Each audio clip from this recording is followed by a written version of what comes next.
নমস্কার বন্ধুরা, আজকে আবার একটা ভিডিও নিয়ে চলে এসেছি। আজকে হবে অমলেট। এখানে কী কী দিয়ে হবে অমলেটটা আপনারা দেখেন। এখানে নিয়ে নিয়েছি ক্যাপসিকাম, পেঁয়াজ, ধনে পাতা কাটা হচ্ছে, সাথে লঙ্কা, আর সাথে দেওয়া হবে দুখানা ডিম। তো এটা দিয়ে দেওয়া হলো, এবার হবে ফাটানো হবে। সিম্পল যেটা জিনিস অমলেট, কিন্তু আমার খেতে খুব ভালোই লাগে। আপনাদের লাগে কিনা আপনারা কমেন্টে জানাবেন। তো ডিমটা এখানে ফেটে নেওয়া হচ্ছে। কড়া পেতে দিয়েছি, তেল দেওয়াও আছে। জাস্ট দেওয়া দেওয়া হয় এবারে এবারে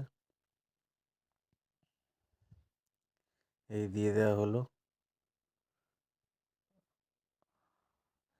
ক্যাপসিকাম দিয়ে, পেঁয়াজ দিয়ে, লঙ্কা দিয়ে অমলেট খেতে খুব টেস্টি লাগে। আর ডবল ডিমের অমলেট, এটা সেন্ট খুব সুন্দর বেরোয়।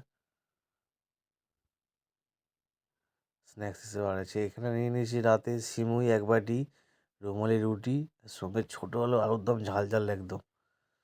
আর ডিম ভাজাটা ভাজলাম, এই ডিম ভাজাটা নিয়ে নিয়েছি। সব কটাই খুব টেস্টি হয়েছে। রাতের ডিনার একদম পারফেক্ট ডিনার। আর ডিম ভাজাটা একদম গরম গরম, আহা! এই ডিম ভাজাটা দেখুন কি সুন্দর, পেঁয়াজ ক্যাপসিকাম পুরো ছোটো ছোটো একদম টুকরো টুকরো মুখে পড়ছে, একদম দুর্দান্ত লাগে, চোখ বন্ধ হয়ে যাচ্ছে পুরো। আচ্ছা, আমার ভিডিও যদি ভালো লেগে থাকে প্লিজ সাবস্ক্রাইব করে দেবেন চ্যানেলটাকে, শেয়ার করবেন, কমেন্টে জানাবেন।